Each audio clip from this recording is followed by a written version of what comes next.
Welcome, everyone. My name is Sharik Abdulghani. I am the director of Minaret Foundation, where our focus is multi-faith and civic engagement. Today, we have a very special program here today where we have faith leaders, senior faith leaders in the city of Houston, and our very own HPD's Chief Acevedo.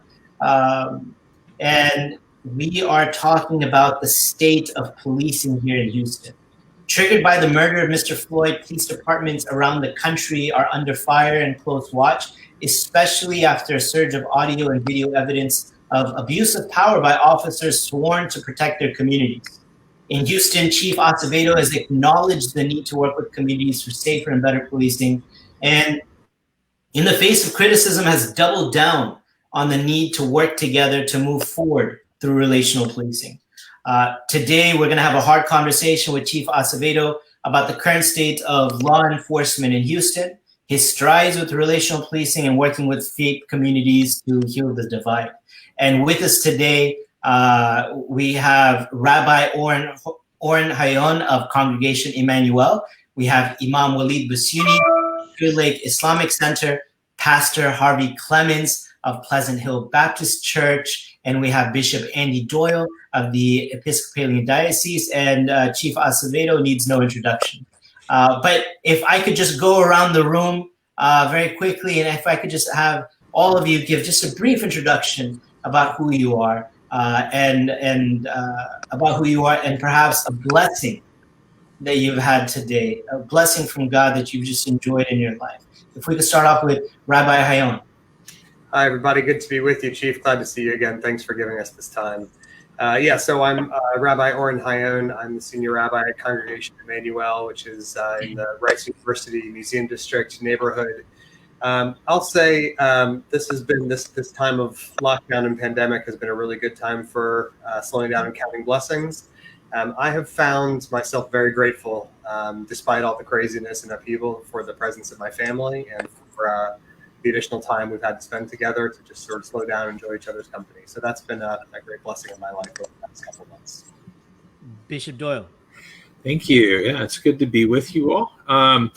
I oversee 163 parishes plus institutions and campus missions over 47,000 square miles of Texas, about 57 counties, and of which 70, though, are right here in the Houston area. So I'm really excited about our conversation today, and wanted to simply say that I think one of the real blessings of our time has actually been drawing us together in forums like this to do some really good work with good people. And so I'm really excited about our time together and our conversation, and know that part of what makes it fantastic is I think all of us are here with a deep desire to do well for the city of Houston.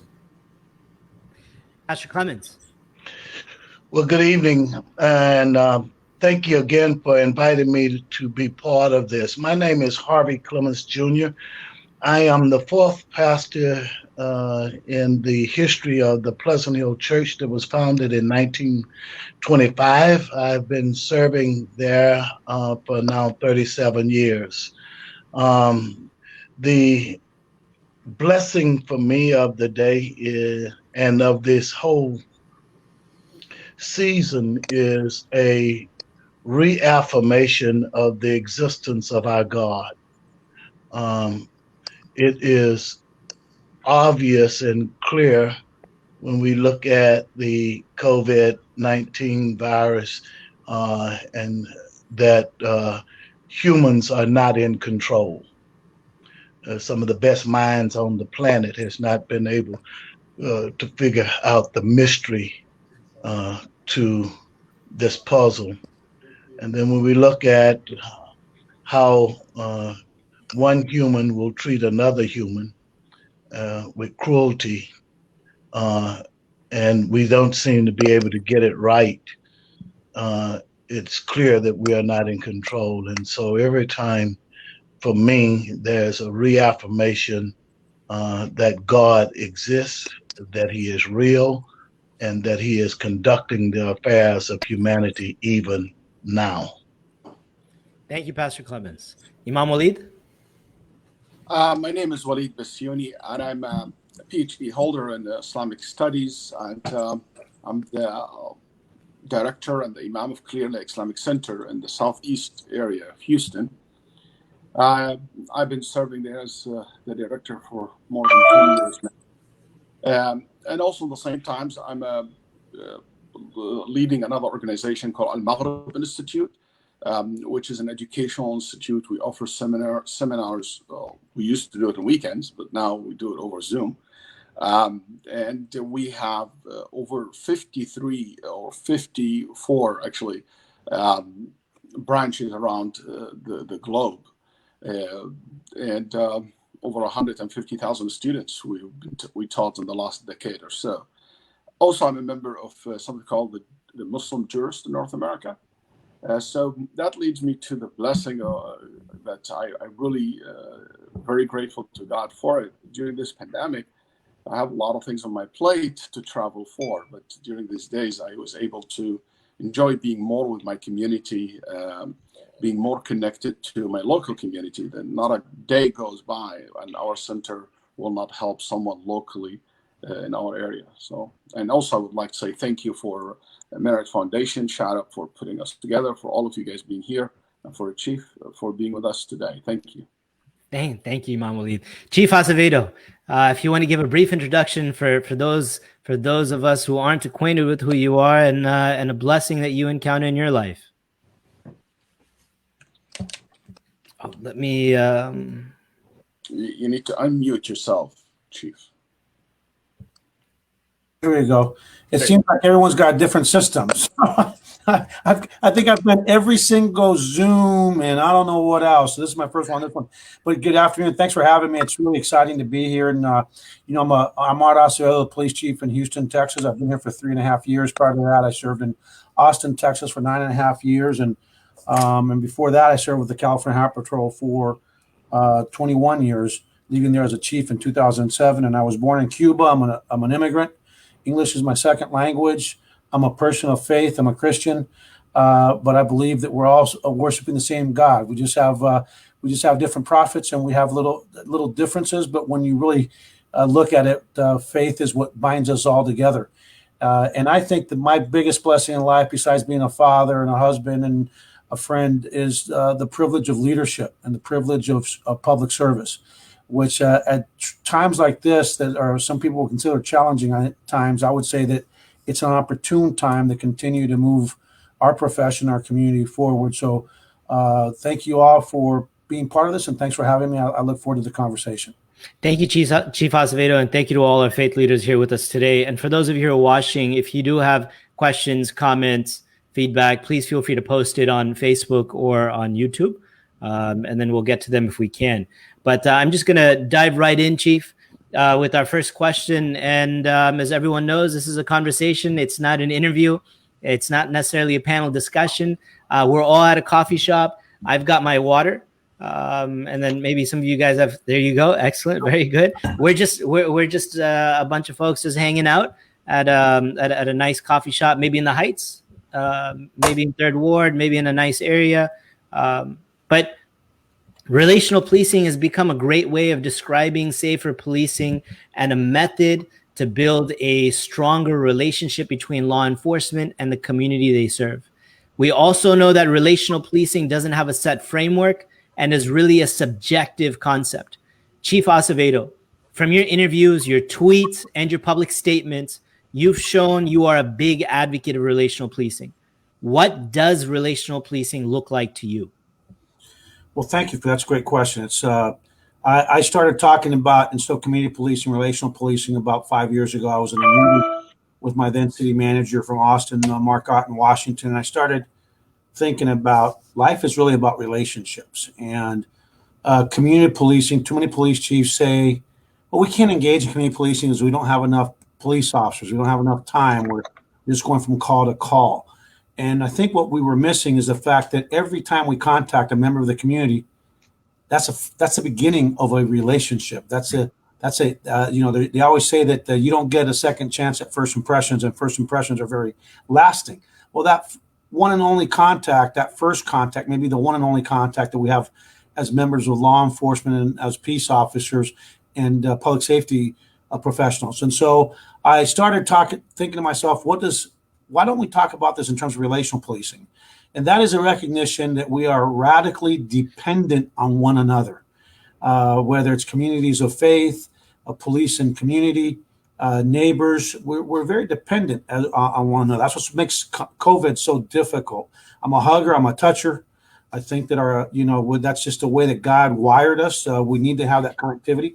And so I came up with the acronym of TREAT, which is, I say that it's a mutual responsibility between the law enforcement and government and the people we serve. It's a mutual responsibility between communities, between different faiths, between everyone, right? And even family members. But for us in law enforcement, it's also a sworn duty. And so we don't just have a responsibility, we have a duty. And it's really a really simple acronym. It's TREAT. It's TREEAT. And the first one's transparency. And, we need to be as transparent as possible. Transparency can't be reckless, though. And so there are times when we have to follow the law that doesn't let us release certain things or proper protocol. But we need to be as transparent as possible. We need to have respect. And I tell my men and women that respect starts with self-respect. If you don't respect yourself, if you don't respect your own family, if you don't respect your own organization, you can't gain the respect of others. And then we have to engage in the first E. You've got to engage people. You do not build relationships, whether it's externally as a police chief or internally as a leader. You don't build relationships via the 16th floor of headquarters sitting behind a desk. You've got to get out there and you've got to engage people. You've got to let them know your heart. They got to know, you need to know their heart.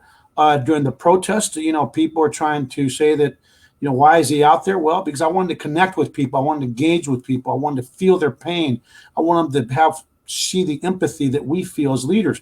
And while you're engaging, you're building the emotional capital that we all need when we have to make those tough decisions as leaders and have to fire or have people leave the department, like 160 that we've had to let go since I've been here for 3.5 years.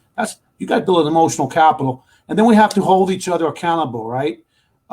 Because accountability is something that's lacking too much in society. What we do is we point fingers at each other and look like a bunch of octopuses, but we've got to hold people accountable, and everyone has to be held accountable.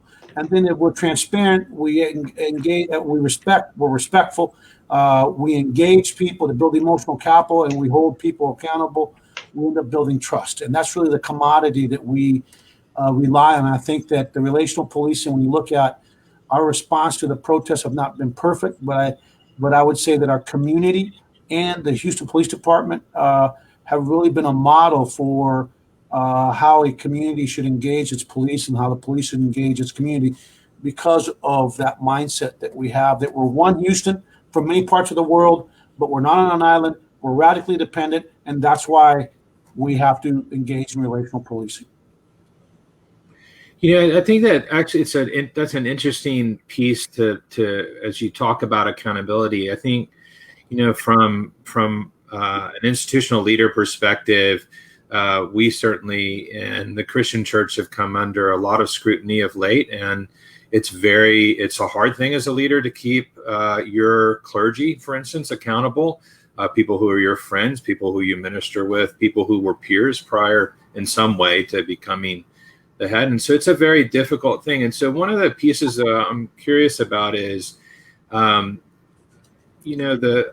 basis for our society actually comes out of the consent of the people to be governed. Yeah. And so one of the big questions I think that is before us is, what does in a kind of post-conflict era, where it's not the police against the people or the police against the bad guy, that we actually are a community that would be a community of accountability. And what would it look like to live into a different kind of accountability around your relational model?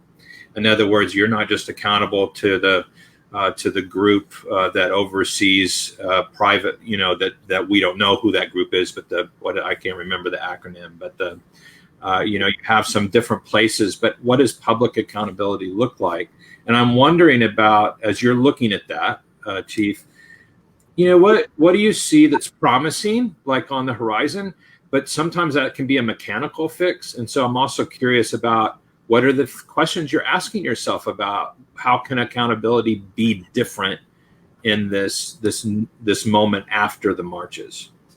Yeah, I think, well, first of all, accountability needs to be different in that the promises that are being made for change have to be kept, right? I mean, what's the purpose of marching and protest and saying that we feel people's pain if we don't actually turn that into action? And so one of the things that I'm hopeful about is that the focus has really been on law enforcement because we're probably the most visible cog of the government, right? We're the even the most visible cog of the criminal justice system. But I think as people start drilling deep into where we're at as the state of the profession, as imperfect as this profession is, when they start digging into the conflict, when they start digging into where we fall short, what we're going to find out is that the only way that we're going to fix policing, truly fix it, is if we address societal issues that go beyond policing. If we bring the transparency into the criminal justice system, if we bring the transparency into the private sector in terms of the loan practices of big banks, the hiring practices of corporate America, the promotional practices outside of government, because we follow some real strict rules in terms of civil service rules in government. Yet some of the watchdogs, including the media, you go into their corporate world, there's not very much diversity there. There's not much opportunity for people of color, people from foreign nations, people of different religions. And so I'm hopeful that we're at a moment of time where I think for the first time, Bishop, George Floyd's death has triggered something in the American psyche. And there's been so much division in our country. I remember speaking about 5 years ago to about 600, a community of about 600 at a big gala in Austin. It was a Christian dinner, a big gala. And I remember telling them maybe 4 years ago, right before I got here, or maybe I was already here, I can't remember now. I remember telling them that our country is upside down. I believe in spiritual warfare, right? Because if there's a God, I think there's a devil, and I think he's running rampant right now. And we're the biggest target as this country because we're still, as imperfect as we are, the nation that's really the nation that brings hope to the rest of the world. And if you can take this country down, you're well on the way of just really making problems for the entire world. I remember telling them at that time is that pay close attention because a lot of law enforcement leaders have been speaking out on issues that not just within law enforcement, but also in society. We've actually promoted, not taking low-level misdemeanors to jail. They have mental illness, let's divert them. That's law enforcement that's been pushing that. I mean, here at the Ed Emmett Center, 68% of that is ours. But I remember telling this at this gala, I told all these people of faith that if somebody would have told me as a little boy growing up that, or even 15 years ago, that what we accept as normal behavior today, what we accept as normal speech from the highest levels of the highest offices in the land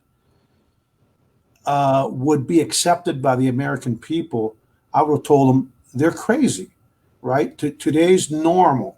And I remember telling them that, we can fool each other. We can fool our rabbi. We can fool our imam. We can fool our pastor, our bishop, but we can't fool God. And I think that what has happened is that our country, when we're talking about painting people with broad brushes, painting people of African Americans, well, they're all, thugs or Latinos. They're all coming in from south of the border to rape everyone and murder and steal our jobs, or people from the Middle East that may be Muslim of faith, they're all terrorists. And the way we were talking about each other, it ran contrary to our values. I said, God was watching and he's going to hold us accountable, not just for what we said, not just for what we've done, but what we have failed to do and what we have failed to say. And I have a sneaking suspicion, Bishop, that what's happened with George Floyd is that it has created something that is an awakening, that we're finally recognizing that maybe we should have been supporting a man quietly kneeling in protest with the national anthem, taking a knee, and Colin Kaepernick, I've been telling people, did you prefer that or did you prefer people burning down cities? Because we can't rule with an iron fist in this country. We rule nothing. What we do is serve with the consent of the people that place us in these positions. So I think we're at a very unique moment. I think there's a great awakening, and as a person that thinks that the glass is half full at all times, I have a sneaking suspicion we're not just going to deal with the shortcomings of law enforcement, but we're finally going to deal with the shortcomings of public health, of mental health, of addiction, of public education, of economic opportunity, of housing opportunity, and we're going to put that lens and widen the view to realize once and for all that there's been a lot of disenfranchised people in this country, and it's time for us to acknowledge it as a nation. Because until we do that, we'll be having this conversation long after we're all retired. Yeah, and Chief Acevedo, as Bishop Doyle mentioned about accountability and how we have to be accountable to our people, you'd also mentioned that acronym TREAT. Yeah.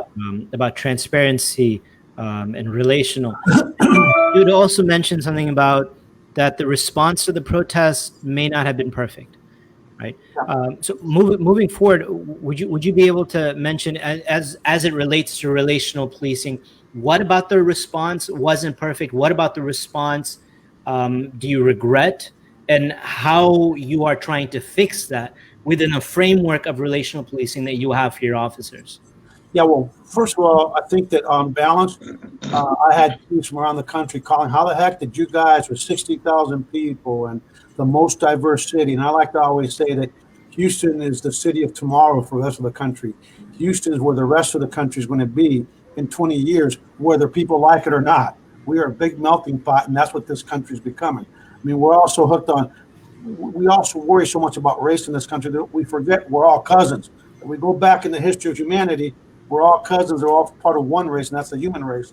But what we're doing is reviewing a lot of video to see if there's any instances where our officers didn't act appropriately. I can tell you that on most instances, they utilized a lot of patience. They took a lot of the anger that was, and they did a phenomenal job, considering especially the fact that we're a pretty young department. We have a lot of young people. So we're reviewing all of that footage to take corrective action and disciplinary action if it's warranted. But I can tell you that my only regret right now is I saw too many of our officers, including myself, not wearing our masks. And, there's this big debate about whether the protest caused this big increase in COVID. I think it's a combination of both. But God put in my heart not to be wearing my mask all the time because I was trying to connect with the people that were in pain. And it's really hard to really have that connection when half your face is covered. But I remember praying every time I go into a crowd, and I said, Lord, I want the Holy Spirit to cover me because I need some coverage. I'm doing this because I feel like police work is doing the Lord's work. And, so far I've had 3 COVID tests that have come back negative and 3 of the antibody tests have come back negative. But what we've seen so far is that we've done a pretty good job, but so did the community. I marched for 3.5 hours one day with the group from the 3rd Ward. Beautiful march. A few tense moments that we got through by communicating and by leading from the front, right? And I remember we were marching back to Emancipation Park. Another group that was coming out at night came running at us, firecrackers being lit, bottles being thrown, and they tried to hijack that peaceful march. And our young African-American leaders that we had worked with that day, young men and women, would have none of it. I can't tell you how much pride I have. But I think that, to me, maybe not having more of our folks actually out walking with everybody was probably the one thing I think I would like to do differently. Get more of my people out there to actually listen and communicate and form restorative circles where our young officers can hear from the community and the community could have heard from them. Now, but in terms of accountability, you mentioned that you guys at HPD are reviewing all the videos of what happened at the protests, and I think as faith leaders, we always have to look forward, but we also have to look backwards a little bit as well to see what it is that we did wrong and how we can fix it moving forward in the future, especially because 60,000 people marched, and it wasn't 60,000 people above the age of 75. It was 60,000 people between the ages of 14 and 80, and just everyone was out. The whole city was out there. And in the beginning, it was peaceful. But then towards the end, there were issues that were recorded in multiple areas. Chronicle recorded it. It was on Twitter. But not to keep going on the protests, but in terms of what happens with officers, because what we saw in the videos, to us, and to me especially, that wasn't necessarily relational policing. That wasn't what you, sir, exemplify in your tweets, in your comments, in your public statements. It wasn't something that we saw really coming out. How do you course correct such actions? Well, I mean, first of all, let me just say this. It's the biggest problem with managing big protests is this. The majority of the folks are exercising the First Amendment rights, but unfortunately, radical people get in the middle of the crowd that is just there to exercise the First Amendment rights. And what they do is that they start throwing stuff from the middle of a peaceful crowd. I will tell you that we did not deploy any tear gas. The only guy that we did the little pepper spray right in the front line a few times. No tear gas, none of that crazy stuff. Because what happens with those rubber bullets that just spray everybody, you can't target the person as being violent. What happens is that it's almost like when you go fishing for shark and you catch a dolphin, you feel bad. So you don't ever want to have that.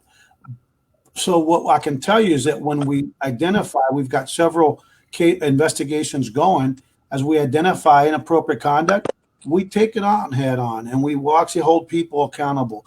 But by the same token, I told you accountability is a two-way street. For those that think that it was completely peaceful on the public side, that is not true. I can show you a lot of video of officers that were injured, that were being spit on, that were had stuff thrown at them, police cars that were destroyed. But compared to other cities, both the public and the police, neither side was perfect, but we were well above average. And I think that on balance, we both the public and the police get a passing grade. I would say we give everybody a B, because you don't want to give an A, because once you think you've arrived and you can't get any better, there's only one way to go, and that's down. But so far, I was pretty pleased with both sides of that equation. But we always seek perfection, understanding you're never going to achieve it. Well, I think now, here's where we're going to get in trouble with our faith, and then I'm going to hand it off to somebody else. But I do think, Chief, there's a piece of this which is, so on what day will we hear how many films were reviewed and how many officers were disciplined, and how, like, that's a public accountability. Yes. Were there people who also on the others? Yeah, but we're not talking about them. We're talking about police accountability. And so, in this conversation anyway, I mean, I do think the city did well. I think most people were out to use their First Amendment rights.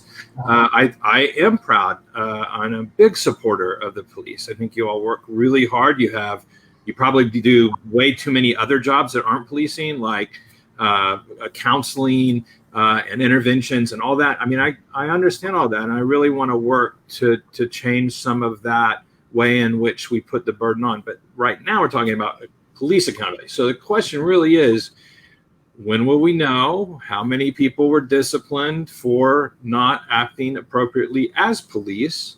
And I actually think that ought to be a public discourse. You know, because you actually have people who have video, you have the Chronicle who reported, so that's public accountability. That's relational accountability. Were there other people who were involved? Yeah, sure.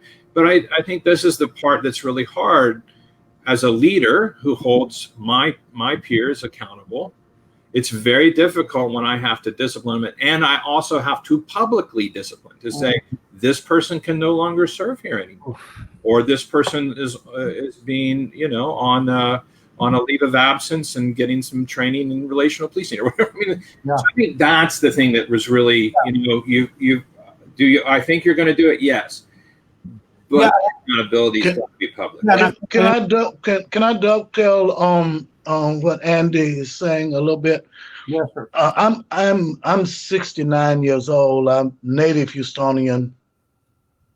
born and raised here in Houston, and when I began my pastorate, um, I, I started working with Kathy Whitmire on her advisory board, and I've been working almost with every mayor ever since then. So I've seen policing and police chiefs come through Houston when I was a kid, and the craziness of what they would do. And when Bull Connor and those guys were chief, and and I was actually on Kathy's board when we brought Lee Brown in and was talking about community policing and working along with that. So I've seen different kind of paradigms of how policing go and the effect of that it have on the community and what it does to the community. And it appears that the model that has been most successful over the ages is that community policing concept that Lee Brown brought in and kind of working within the community. I want to say, Chief, that I am extremely grateful to you. Actually, I'm proud of you for how you handled yourself.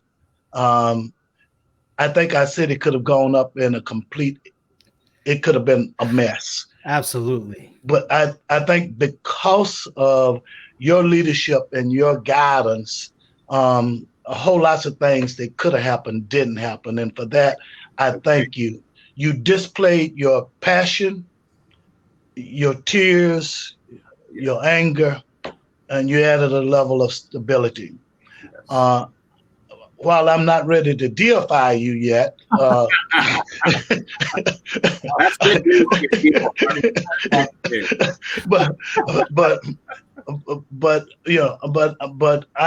I think that your leadership in this city across other cities was superior and great. The problem, however, is it's not people like you that's on your, what are you, 4,500 now strong?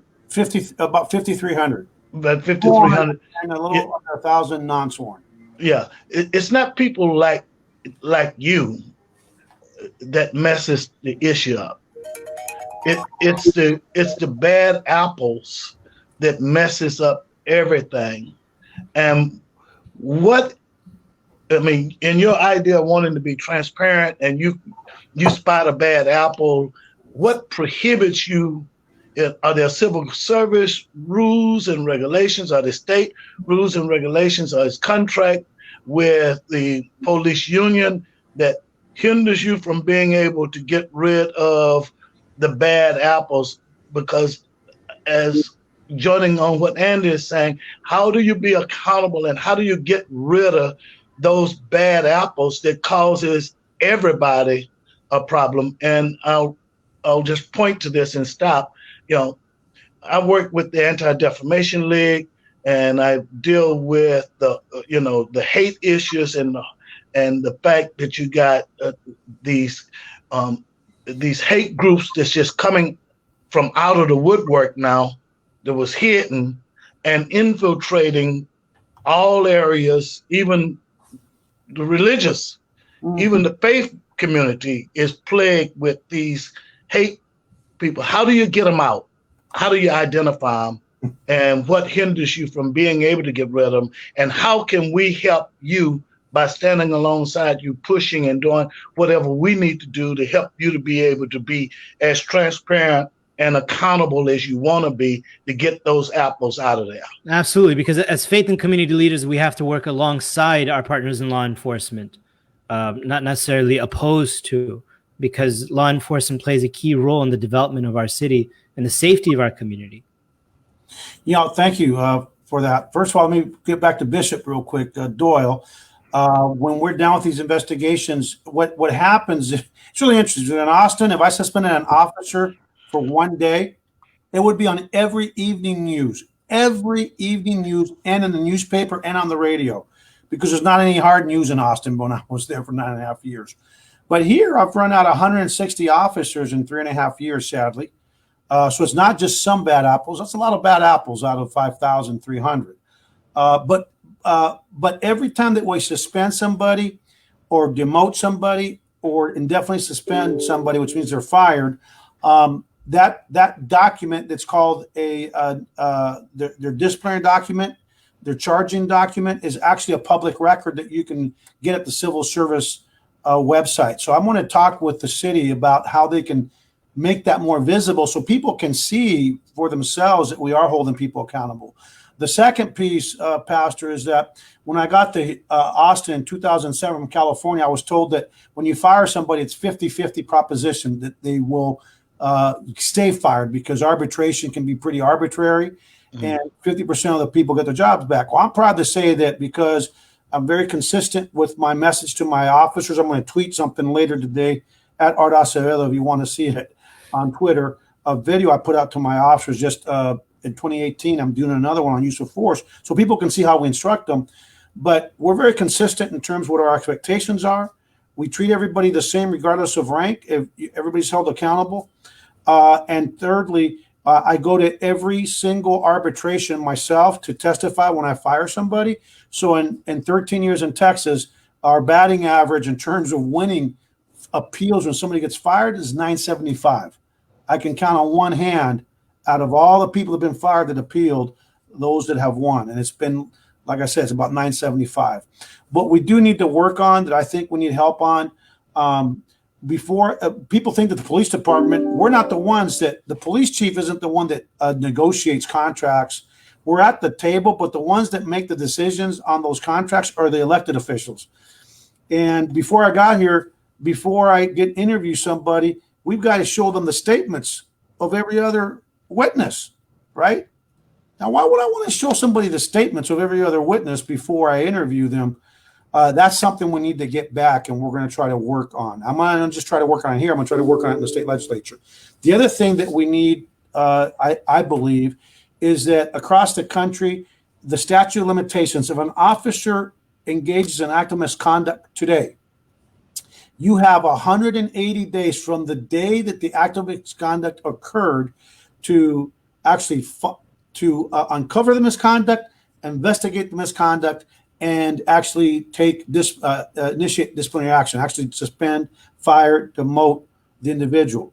Well, why should we reward people for being able to hide misconduct? It should be 180 days from the discovery of the misconduct, or at a minimum, we should come up with a statute of limitations. It's much more than 180 days. When I became a police officer in California under the Peace Officer Bill of Rights and the 3300 of the Government Code to 3311 or 12, it used to be 3 years from the date of occurrence, 3 calendar years. And then because of union influence with elected officials, they reduced it to 1 year. There's a lot of inconsistency. We've got to change that. And the last thing that I think that we need help with is that I don't care whether you think that anything's going to happen or not. If you are in contact with a member of law enforcement and you're not satisfied or they did not act appropriately, the community has to report it. We have to report it because at the end of the day, our number one force multiplier as it relates to maintaining public safety, to keeping people safe, to keeping communities safe, is the community itself. And in order to police the police, we need the help of the community. 75% of our disciplinary cases are initiated internally. Now you can look at that and say, well, we're holding ourselves accountable, or you can translate it to being not enough people are calling in when we're not doing the right thing. So we need people that do two things. When we're not doing it right, you've got to report it, stand up for your friends, your neighbor, and yourself, but also understanding that we don't want police officers to think it's us against them mentality. When officers do good things, we need to lift up the good, because sometimes we live in a society where everybody's constantly wanting to do this, where if the bishop is giving a sermon and he says one word out of that made of, or the rabbi or the little devil got in your mind and you said something that's maybe out of play, my God, people will, 99% of your words might have been perfect, but you get one word wrong and people just seize on that. And we're living in a time where we're tearing each other down instead of building each other up. And I think we've got to do both in terms of policing. That's how you can help us. And Bishop, we will get back to everybody. One of the things I want to do with officer involved shootings that in Austin, after every officer involved shooting and my investigation was done, we'd have a press conference and I'd walk the community through it and release the tapes and everything else. I want to do something similar here as well. But there's so much real news in the city. There's so much going on that what goes on in terms of accountability really doesn't make the news very much. So I'm going to have to do a better job of actually letting people know what we do. Do you feel like your department has been?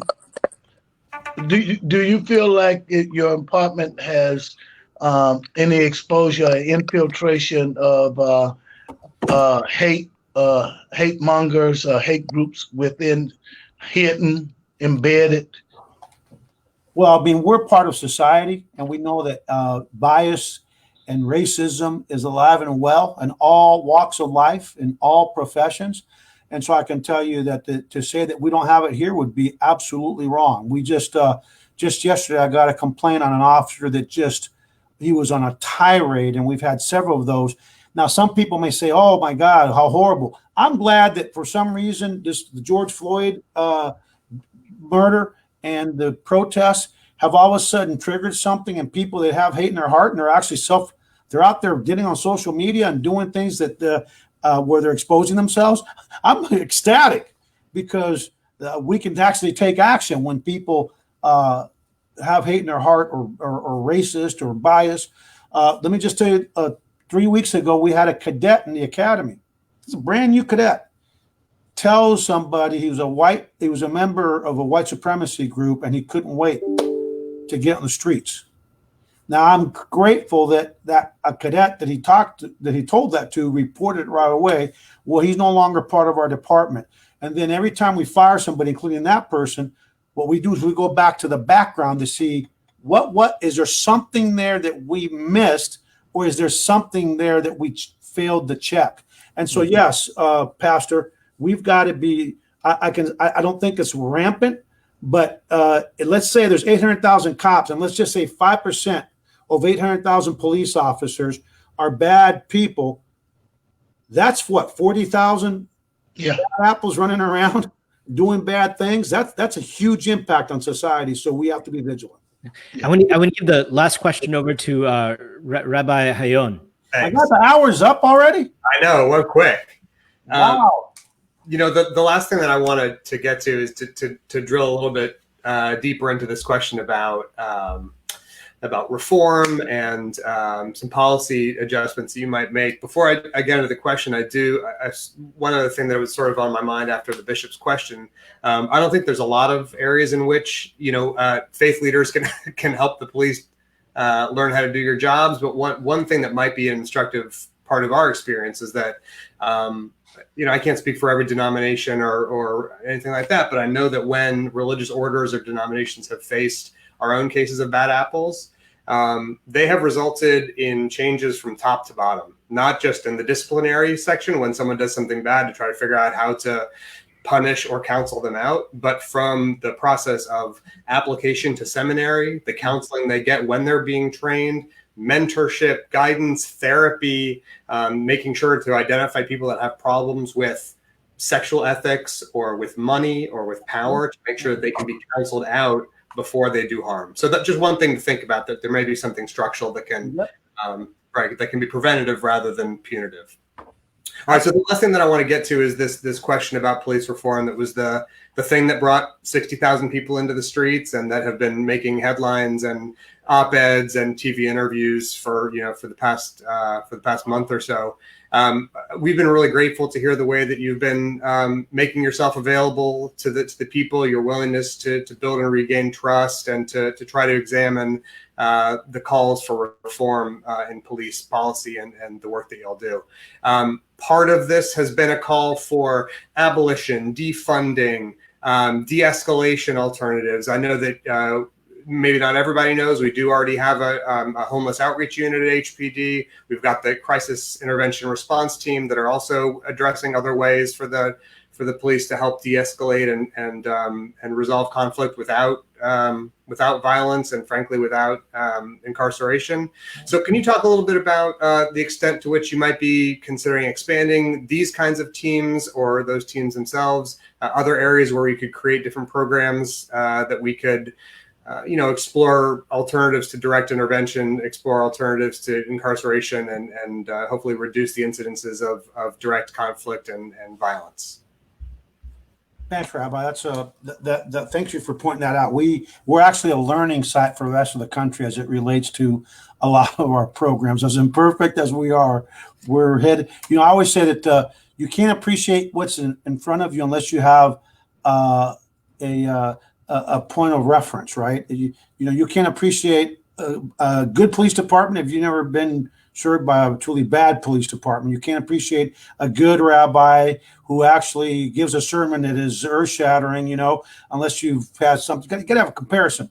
I've been in 3 different departments now in my career and served 3 different cities, and I can tell you that our programs, whether it's at the Ed Emmett Center, where 68% of the low-level misdemeanors that are in psychological, that have mental health issues, rather than arrest them, it's the Houston Police Department that is dropping them off there with no criminal charges, or the Houston Home Outreach Team that last year almost 400 people were transitioned off of the streets with the help of the outreach team, because that a lot of the people that are homeless it's either mental illness or addiction or combination of both, and it takes time to build that trust and that relationship to get the individuals to trust you, to get them to a better place.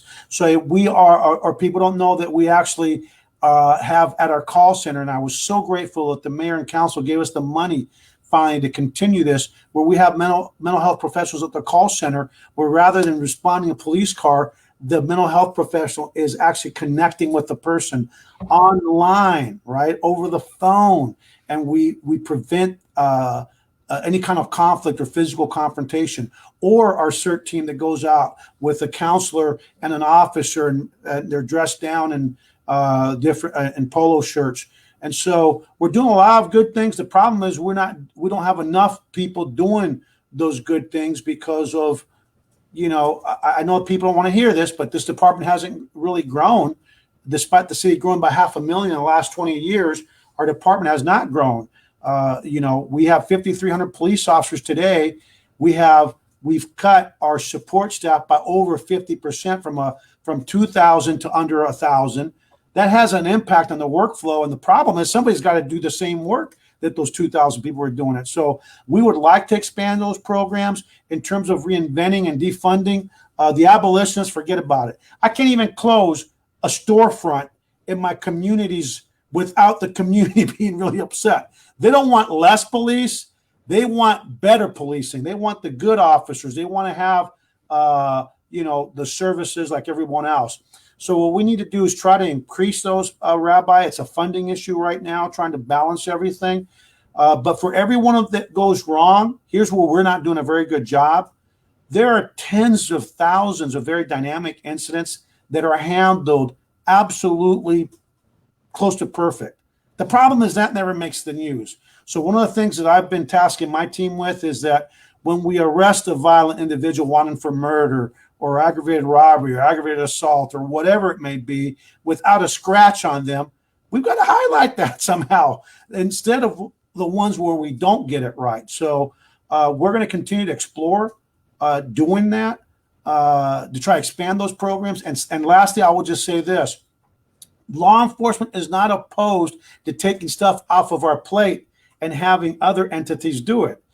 The problem is you got to build that infrastructure and that capacity on the front end before you take it away from us now, because we don't want to lapse. And here's the sad truth. What they're going to find is the Ed Emmett Center is great, but that's just 1 or 2 day program, and then they're back out on the street. We have got to invest, and the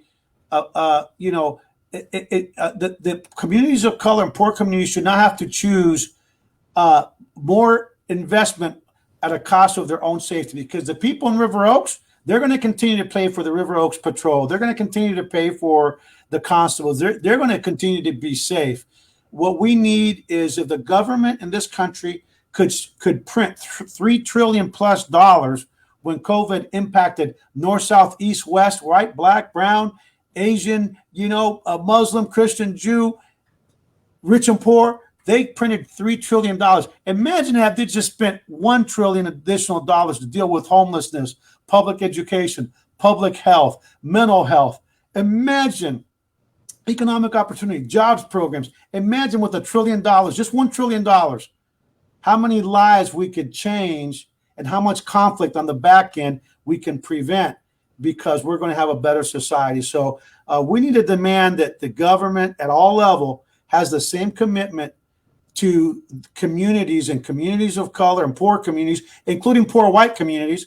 Because what I always tell Democrats when I see them out here, you go, there's a lot of white anger out there in poor white communities. And they go, why? Because nobody talks about them. There's a lot of poor white people in this country that no one talks about. So we need a lot of work to do. And I think it will take communities of faith and all of us coming together, because none of us live on an island and we're radically dependent on one another.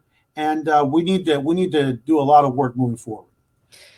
In wrapping up, thank you, Chief. That was a terrific response. And these diversion programs have proven time and time again to result in peaceful outcomes and more sustainable outcomes. Can we have our faith leaders give some parting takeaways?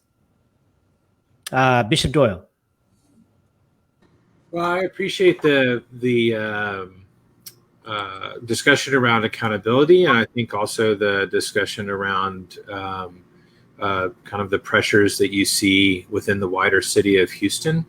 And I think what I would be eager for is a follow-up conversation with you in September, maybe in a similar format, so that we could really see what the accountability looks like. I think a big piece of this for me is it's really difficult for institutions to not find a mechanical fix and to understand that actually communicating what they're doing to their people is part of the issue of accountability and transparency.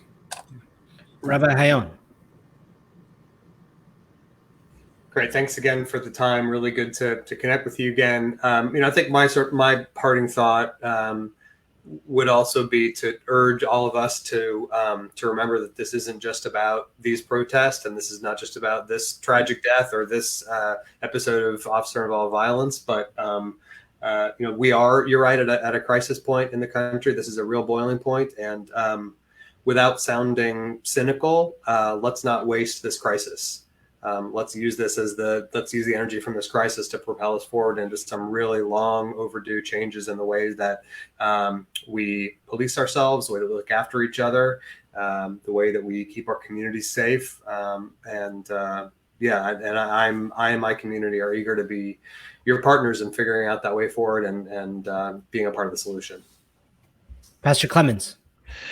Yeah, again, thank you, Ghani, for assembling this and bringing us all together. Thank you, Chief, for your comments and your leadership. As I stated earlier, I've seen a number of different kind of police modeling, and the one that seems to be the most effective based on looking from the outside in and being a person of the community is this community policing concept. I hope that would be a model that you would continue to push, and perhaps maybe it could start with having a faith-based committee that would meet with you on the regular basis to hear from you what your pressures and your concerns are, and then for us to communicate, or whomever you would choose on that committee to communicate to you what the pressures and concerns are in the within the community, and to come together as a unified force to solve those issues, as opposed to coming together in the midst of a crisis or responding to something, but consistently meeting and working together. So again, thank you so very much. Chief Acevedo, thank you so much for taking the time out of your day. I know this is an incredibly busy time, this incredibly busy season, especially with Corona. the unrest that we're seeing, so many developments happening within your agency as well. And thank you to the faith leaders for taking the time out of your day to really have this conversation, have a hard conversation with Chief Acevedo. I know we're all accountable to our own faith communities, and we're gonna have some questions. But we want to be able to say that we have a dialogue going with Chief Acevedo. Chief Acevedo, September, do you feel is a good time that we can reconnect? Oh, absolutely. And Pastor Clemens was talking about a faith advisory committee for your office. Is that something that we can have a discussion around? Absolutely. You know, we have the Police and Clergy Alliance that we meet monthly with as well, but that's a big group. But I think that having a smaller group, maybe a steering committee, just to open up lines of communication, that would be great across all faiths. And I look forward to having that conversation. Thank you, Chief. Pastor Clemens, could you do us the honor of closing us out with a blessing? Thank you. Certainly. It is to you, the creator of the universe and the ruler of the cosmos, that we now present ourselves before you. To ask God for your blessings upon this planet, to ask for your blessings more immediately upon our community. We pray, God, for the leadership, political leadership, the religious and faith-based leadership within our cities. We pray for wisdom and for knowledge and for understanding, for discipline and for courage. We ask, God, that you would help us to be ambassadors of reconciliation, helping to reconcile the world to you,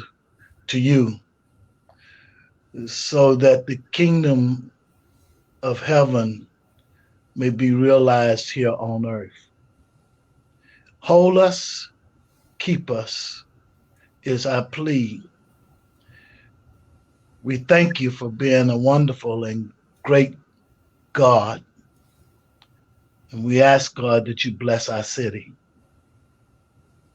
Now, these are the words of our mouth and the meditation of our hearts. It is our prayer that they would be acceptable in your sight. This is each of our prayer, all in our own ways, but many of us in the name of Jesus the Christ. Amen. Amen. Amen. Thank you, everyone, for your time. My name is Sharik Abdul Ghani. I'm the director of Minaret Foundation, where our focus is multi-faith and civic engagement for the Muslim community. We really appreciate all our panelists here today, especially Chief Acevedo for taking the time out of his day. Thank you all, and blessings as your week continues. Thank you all. Bye-bye. Yeah. Thank you all. Appreciate it. Thank you.